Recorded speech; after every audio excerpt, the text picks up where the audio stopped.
Hey there, got another video for you. Just to keep you updated in the process. This last weekend, we were able to get a whole bunch done.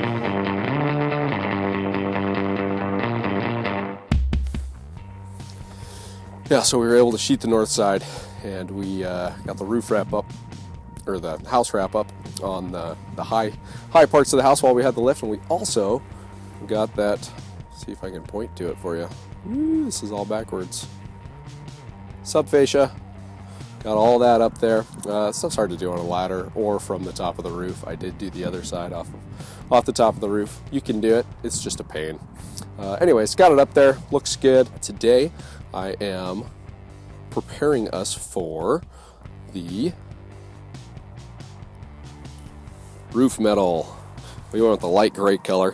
What I'm going to be doing today is I'm going to sweep all this off, and then I'm going to lay out for our screws. And we're going to get that ready for this weekend. It's Tuesday right now, and I hope this weekend we can get, if we get half the roof on, that would be awesome. It would be super, super awesome. So, anyways, that's what we're going to be doing. I'll bring you along for that. I was also going to mention this house wrap, because I'm sure somebody will probably bring it up at some point.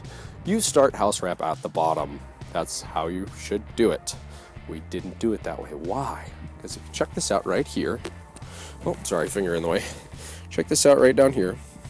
You will see that I need to step out with some flashing. So, like I said, down here, we need to come out with some flashing so that we push water on the outside of that insulation and not in between the insulation and the foundation. We did a shallow frost-protected slab here. The reason why we did that was because the water table in this area is pretty high. About 5 feet underground in the middle of summer, we hit lots of water. It's nice for, a shallow well if you're going to be, watering livestock, stuff like that. But yeah, one of the things we couldn't find a lot of information on was a monolithic slab, and that's what we did here. We did monolithic, so I've got the entire slab insulated, 2 inches of rigid foam, runs down 2 feet, and then runs horizontally 2 feet out. That's the frost protection, the 2 feet out away from the very bottom of the slab. Makes it so frost heave, which this winter could have happened very easily. We had about a month there where our average was like 10 below zero, pretty cold. So, got that insulated, but now we need to have flashing to just kind of button it up. I don't want to see the blue, I don't want to see that when I've got all my siding up. It would look very tacky and not finished. So we're going to spend $180, I think, for all the flashing, Z-flashing they call it. So we're going to put that up there, and that's why we didn't start with the house wrap down here first.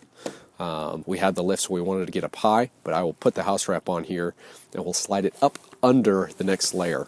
It'll be kind of a pain, but with a couple people, I think we can do it pretty easily. So anyways, let's get to drilling some holes, or laying out some metal, and then drilling holes.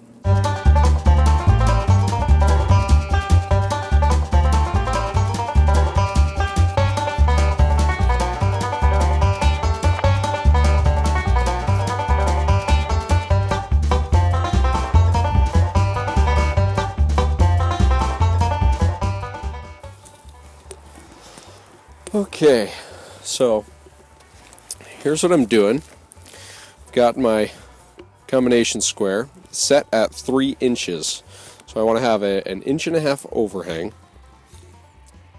That way, if we want to do gutters in the future, which we're planning on, so that we can harvest some rainwater, we want to be able to, because this roof is so steep, we want the water to actually go in the gutter, not like blow right past it and right over it. So we've got 3 inches, so we've got 1 inch overhang, and then you want your first screw to run into your drip edge.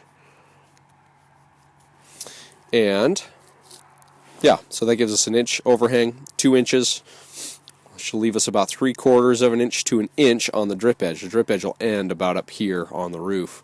So I just realized I'm not drilling a hole there. We're gonna put it on this side. So what I want to do is make sure they're the same on this end as it is on that end. So whether it's the top or the bottom, it doesn't matter. So we'll just go ahead and we'll mark all these.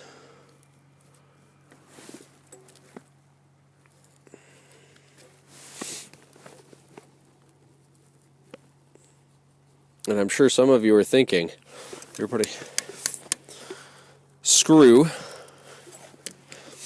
every side, actually every side of the rib on the bottom or the top is, just around here the wind can get crazy. We can see 80-mile-an-hour winds 2 or 3 times a year, which is pretty bizarre. So you want to make sure you've got your roof good and secure. So I'm going to do, most people around here do 2, 1 on each side of the rib, on the top and the bottom.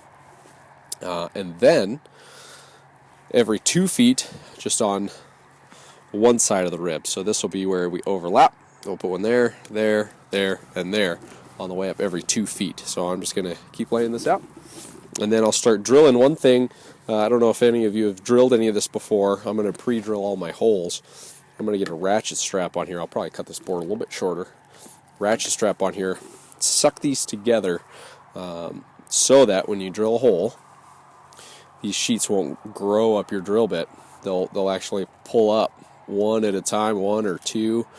As you're halfway through the stack, it'll snap your drill bit right in half. So we want to keep those good and tight so when we drill our holes, we don't have that problem.